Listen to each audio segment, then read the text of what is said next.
हाय मैत्रिणींनो, कशा आहात सगळ्याजणी? आपल्या सीमा झेंडे व्लॉग्स या चॅनलमध्ये माझ्या सगळ्या लाडक्या मित्रमैत्रिणींचे पुन्हा एकदा स्वागत आहे. मशीन लावली आहे. आज शनिवार आहे आणि सानवीला ना ॲक्च्युली शनिवारवर सुट्टी असते शाळेला, पण माहिती नाही का अचानक आज सानवीला शाळेला बोलवलं. सॅटरडे असून पण लवकर सुटलेली आहे शाळा, पण आमच्या मॅडम येऊन इथं बघू शकता. काय करते? भांडे कोंडे खेळते. तर आजची 2 तासच होती शाळा, त्याच्यामुळे लवकर आली आहे घरी. शनिवार असून पण आज शाळा होती तिची. ॲक्च्युली शनिवार रविवार सुट्टी असते तिला. तर आता बघू शकता हे सगळं मोकळं आहे. आता थोड्या वेळाने किती पसारा घालून ठेवलेला असेल मॅडमने. हे आमचं कपाट आहे ना खेळण्यांचं. आता हा अगस्त्याचा हा झोका आहे, हे पूर्ण भरलेलं आहे. हे सगळं आवरायचं ॲक्च्युली मला, सगळे खेळणी वगैरे एकदा, पण आवरून पण ठेवले ना किती पण तरी परत होतं. आणि आता सानवी खेळते भांडी कुंडी. हा अगस्त्याचा झोका ॲक्च्युली, आणि हे त्याचेच अंगावरचे हे त्याचेच टॉवेल वगैरे आहेत. आत्ता जे सांगोळ घातली तर आहे ना सुकायला टाकलेले आहेत. आता ॲक्च्युली काय होतंय ना, बाहेर बांधकाम चालू असल्यामुळे ना मला टॉवेल वगैरे असं काही वाळत घालायलाच नको वाटतं, कारण सगळा जो बांधकामाचा धुराळा आहे ना तो त्याच्यावर येतोय. त्यामुळे असे छोटे मोठे कपडे आहेत ना जे वाळायचे ते मी घरातच वाळत घालतीये. आणि थंडीचे दिवस आहे, एवढं काही प्रॉब्लेम नाही. पावसाळ्यात जरा सुकायला प्रॉब्लेम होतो, तर थंडीचे दिवस आहे जसं मी बोलले, कपडे वगैरे सुकायला काही प्रॉब्लेम नाही. पण आपल्या स्किनला एवढे प्रॉब्लेम होतात ना, म्हणजे एवढी ड्राय होते ना स्किन. माझी तशी पहिली ऑइली होती स्किन, पण आत्ता आहे ना खूप ड्राय वाटते. आणि हातपाय तर पूर्ण पांढरे पडतात. मला तर आहे ना आंघोळीला गेलं ना साबणच लावशी वाटत नाही. असं वाटतं फक्त गरम पाणी घ्यावं आणि बाहेर यावं. पण असं मी दाखवते तुम्हाला. मी एक प्रोडक्ट वापरत आहे खूप दिवस झालं, आणि इतकी छान त्याच्याने हायड्रेट राहते ना स्किन. मॉइश्चरायझर आता मी लावायला सुरुवात केलेलं आहे. तर मॉइश्चरायझरने ना खरंच स्किन खूप आपली हायड्रेट राहते. तर लॅक्मेचं मॉइश्चरायझर आत्ता आहे ना मी वापरत आहे. थंडीसाठीच नाही तर इतर वेळेला सुद्धा मॉइश्चरायझर चेहऱ्याला आपल्याला लावणं खूप आवश्यक आहे. ज्या माझ्या मित्रमैत्रिणींना असा त्रास आहे ना, चेहरा आत्ता ताणल्यासारखं वाटतो, ओढल्यासारखं वाटतं थंडीमध्ये, त्यांनी आहे ना हे मॉइश्चरायझर जरूर वापरा. लॅक्मेचं पीच मिल्क म्हणून आहे. मी काही कुठलं ॲडव्हर्टाईज किंवा प्रमोशन करत नाही आहे, पण मला जे छान वाटतं आणि जे युजफुल आहे त्या गोष्टी मी शेअर करत असते आपल्या व्हिडिओच्या माध्यमातून. हे वापरा किंवा कुठल्याही दुसऱ्या कंपनीचं जे तुम्हाला सूट करते ते वापरू शकता. पण हे मी का शेअर करते, कारण हे नाही आहे ना असं ऑइली आणि स्टिकीनेस जो चिपचिपपणा म्हणतो ना चेहऱ्याला, तो अजिबात वाटत नाही. आता मी लावलेलं आहे बघा चेहऱ्याला, बाकी काहीच लावलेलं नाही आहे, फक्त मॉइश्चरायझर आणि थोडीशी पावडर लावलेली आहे. आणि भरपूर क्वांटिटी तर भरपूर आहे, आणि याची प्राईज आहे 499 आहे. पण डीमार्टला खूप म्हणजे डिस्काउंटमध्ये मिळून जाईल तुम्हाला आय थिंक. ॲक्च्युली ना मेकअपच्या अगोदर किंवा डेली यूजसाठी ना मी तुम्हाला अजून प्रोडक्ट दाखवते काही. इथे बघू शकता याच्यामध्ये मी ठेवलं आहे. तर हे आहे ना टोनर आहे बघा. हे मी ऑनलाईन ऑर्डर केलं होतं. हे टोनर आहे. त्याच्यानंतर सिरम आहे, बायोटिकचंच आहे हे सिरम आहे. तर मॉइश्चरायझर लावायच्या अगोदर आहे ना टोनर आणि सिरम लावायचं असतं चेहऱ्याला. पण आत्ता आहे ना सध्या मी जर टोनर वगैरे लावलं ना तर मला ना असं खूप असं थोडं जळजळल्यासारखं असं गारगार वाटतं स्किनला, त्याच्यामुळे मी आत्ता लावत नाही आहे शक्यतो. फक्त मी मॉइश्चरायझर लावते आहे. आणि हातपाय पण आपले पांढरे पडतात, तर मग काय करायचं? तर त्या केसमध्ये आहे ना वॅसलीन, हे वॅसलीनचं मी डीप मॉइश्चरायझर हे गेल्या वर्षी घेतलेली बाटली आहे माझी, अजून त्याची डेट आहे एक्सपायरी होण्याची. त्याच्यामुळे ना हे मॉइश्चरायझर मी वापरत आहे. अशा प्रकारचे मॉइश्चरायझर तुमच्याकडे पण असतीलच म्हणा हातापायांना लावायला. तर असो, मी काही कुठलं प्रमोशन वगैरे करत नाही आहे. मी म्हटलं की चला माझ्या मैत्रिणींना काही छान माहिती आहे ती तुमच्याशी शेअर करावी, कारण आता थंडीचे दिवस आहेत ना, तर हा सगळ्यांना आता प्रॉब्लेम होतोय. चेहरा ड्राय पडणे, हातपाय ड्राय पडणे, पांढरे पडणे. तर म्हटलं चला तुमच्याशी हे शेअर करूयात. तर हे प्रोडक्ट सोडून तुम्हाला जर दुसरे कुठले चांगले वाटत असतील ना प्रोडक्ट, जर तुम्ही वापरले असतील तर तुमचा अनुभव नक्की शेअर करा कमेंटच्या माध्यमातून. मला वाचायला नक्की आवडेल. तर या छानशा माहितीनंतर वळूयात रविवारकडे. उजाडला होता रविवार, दुसरा दिवस वीकेंडचा, आणि बघू शकता तुम्ही इथे माझी लगबग चालू आहे स्वयंपाकाची दुपारच्या. तर संपूर्ण घराला शनिवार किंवा रविवार सुट्टी असते, पण एका आईला मात्र कधीही सुट्टी नसते. जेव्हा मी माझ्या आईकडे नेहमी बघायचे पहिले माझ्या लग्नाच्या अगोदर, तेव्हा असं वाटायचं अरे हिला तर बिचारायला कधीच सुट्टी नसते, काही ना काहीतरी रोज घरातली कामं ती असतातच रोजची. आणि आता हीच सेम जबाबदारी माझ्यावर पण आलेली आहे संसाराची.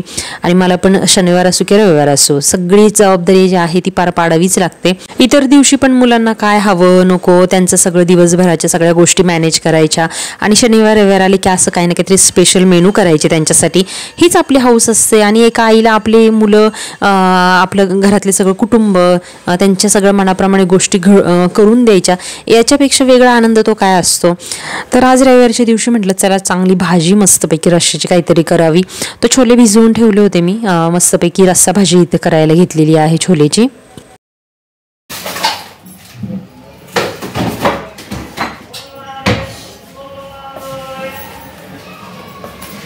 ज्या डब्यांमध्ये पहिलं मी अगस्त्याची पावडर जी वापरायची ना सेरेलॅक पावडर वगैरे, त्या डब्यामध्ये मी आता आहे ना त्याच्याशी बिस्किटं ठेवतीये.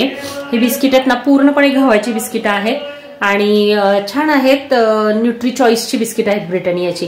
तर ही मी त्याला दुधामध्ये आधीमध्ये देत असते अर्जन्सीमध्ये नाही का, एक टाइम वगैरे देते 1-2-3 बिस्किटं दुधामध्ये, छान लागते याची टेस्ट.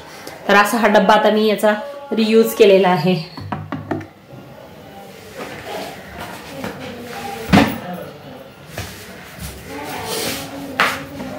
भाजी झालेली आहे छोलेची. आता ना जिरा राईस करून घेते पटकन.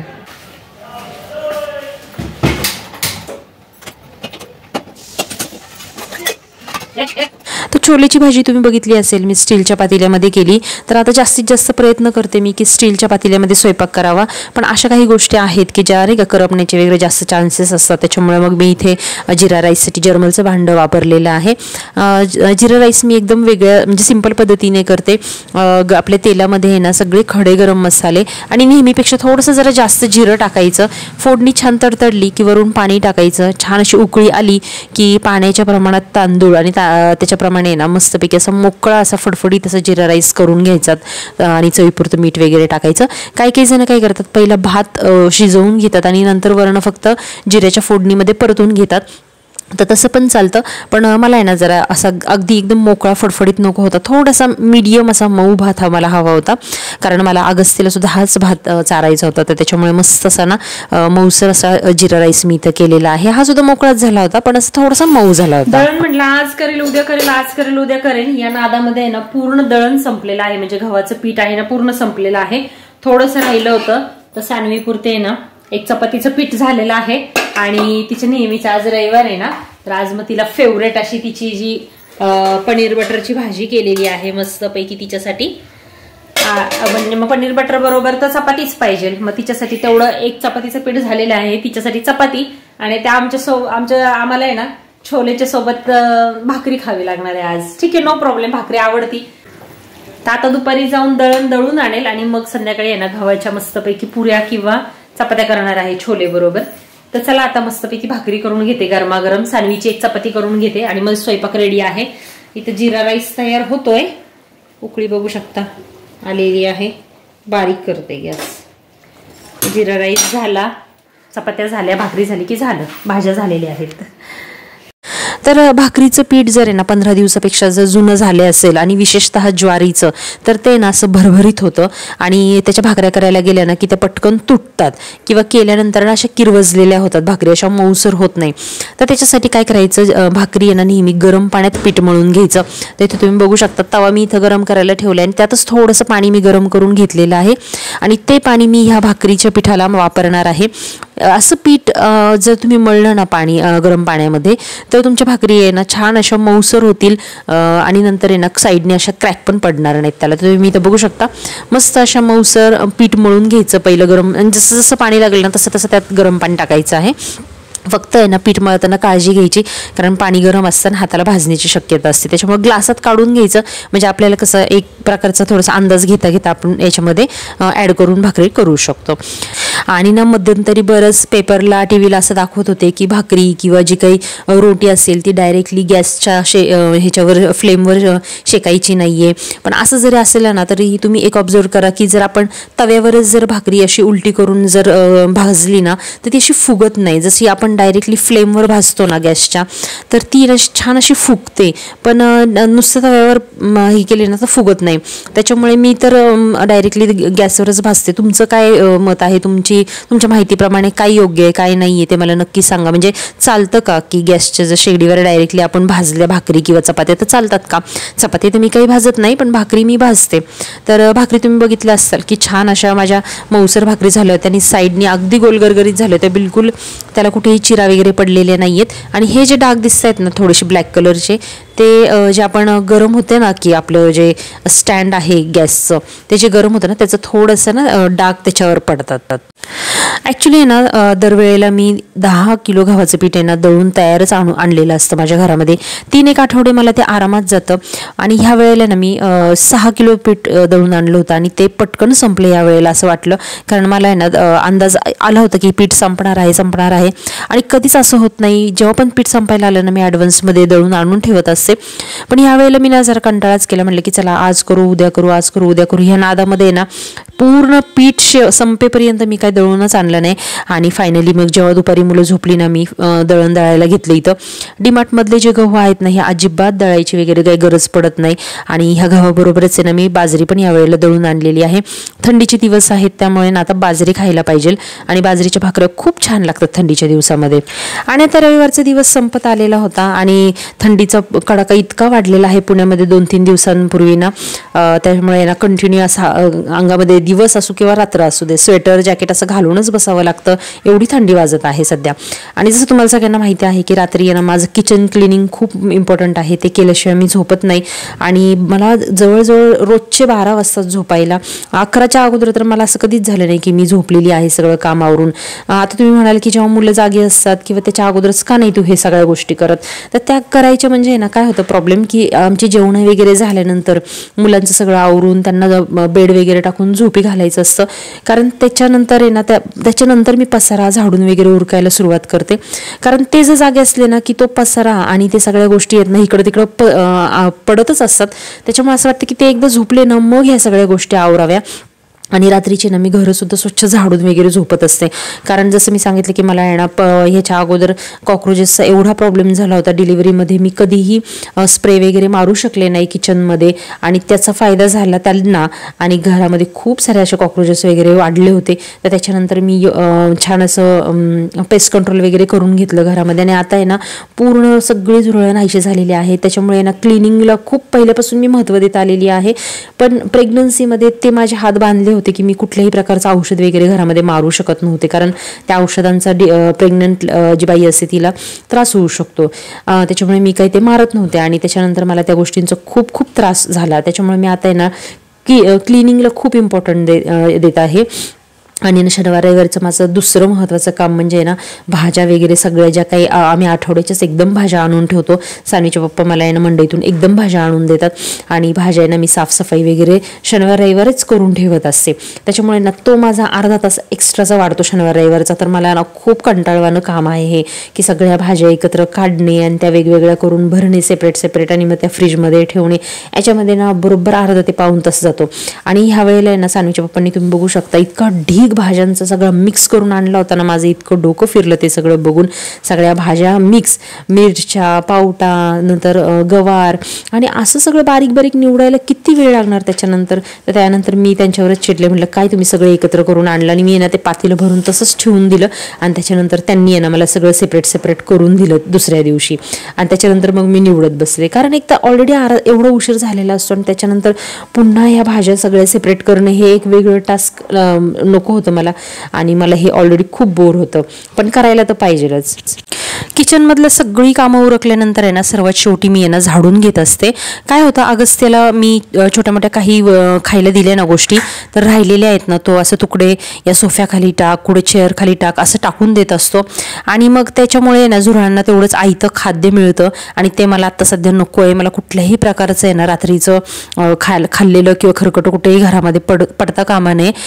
खरं तर रात्रीचं झाडू नये असं म्हणतात, पण मला काहीच सध्या पर्याय नाही आहे, कारण मुलं लहान आहेत, ते असं कचरा करणारच, खरकटं इकडं तिकडं पडणारच. तर काळजी तर आपल्याला घेतलीच पाहिजे. आणि शाळेची पूर्वतयारी आहे ना, मी सानवीची सगळी आदल्या रात्रीच करून ठेवत असते. तिची बॅग भरणं किंवा इस्त्रीचे कपडे बाहेर काढून ठेवणं, त्याच्यानंतर तिचे सॉक्स बूट वगैरे सगळे तिथं जागच्या जागी ठेवणं, हे सगळं रात्रीच करून ठेवलं ना म्हणजे सकाळची आपली गडबड होत नाही. आणि तिची जी बॅग आहे ना ती सुद्धा मीच भरते सध्या, कारण तिचं जे टीचर लोकांनी जे वेळापत्रक दिलेलं आहे ना ते खूप कन्फ्युजिंग आहे आणि ते कसं मलाच चेक करून करून भरावे लागतात. आणि एखादं जरी बुक मिस झालं ना तरी तिला त्यांच्या शाळेत अशी पद्धत आहे की लगेच रिमार्क पडतो आणि तो रिमार्क आपल्याला कसं तिच्या जबाबदारीवर मी पूर्ण टाकून ठेवू नाही शकत. ते जर रिमार्क पडला तर नंतर 3 रिमार्क नंतर पॅरेंट्सला कॉल केला जातो. तर त्याच्यामुळे स्ट्रिक्ट असल्यामुळे हे बॅग वगैरे भरायचं काम मीच शक्यतो करत असते. तर रुटीन बघितलं असेल तुम्ही, सकाळपासून रात्री झोपेपर्यंत एका आईचा कंटिन्यू हात चाललेला असतो. शनिवार असो, रविवार असो किंवा वीकडेज असू दे, आईला कधीही सुट्टी नसते. तर माझ्या घरची जशी परिस्थिती आहे तशीच मला माहिती आहे माझ्या सगळ्या मैत्रिणींच्या घरी देखील अशीच परिस्थिती आहे. आणि तुम्ही आणि मी काही वेगळे नाही आहे. आपण सगळ्याजणी एका संसारात कुटुंबात बांधल्या गेलेलो आहोत आणि कुटुंबाची पूर्ण जबाबदारी आपल्यावर आहे आणि ती आपण खूप आनंदाने निभावतोय. एक आई म्हणून, एक बायको म्हणून आणि एक गृहिणी म्हणून खूप छान आनंदाने निभावते आणि इथून पुढे पण आनंदानेच निभावत राहणार आहे. आणि हे सगळं करत असताना ना आपल्याला एक वेगळ्या प्रकारचं सुख मिळतं. कोणीही असं मुद्दामून बळजबरीने करतंय असं होत नाही. कधी कधी कंटाळा येतो, पण त्याच्यानंतर पुन्हा आपण उत्साहाने कामाला लागतो. आपण स्त्रिया किती मल्टीटास्किंग असतो ना, एका वेळी किती कामं आपण हँडल करत असतो, घरातलं, बाहेरचं, मुलांचं. आणि ह्याच्यामुळेच आपली जी वुमन पॉवर आहे ना ही खूप खूप बेस्ट आहे, नाही का?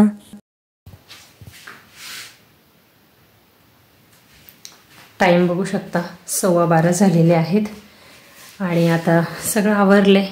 सानवीचे कपडे वगैरे इथे ठेवलेत, बॅग भरून ठेवली आहे. उद्या तिला खिचडी द्यायची आहे साबुदाण्याची डब्याला, तर साबुदाणा भिजवून ठेवलेला आहे. आणि 12:15 झाले. कधी मला 11च्या अगोदर झोपायला कधीच मिळत नाही. चला आता सगळं आवरले, आता झोपते. सगळ्यांना गुड नाईट. हा व्हिडिओ मी इथेच एंड करते. भेटूयात अशाच एका नवीन व्हिडिओमध्ये. तोपर्यंत बाय.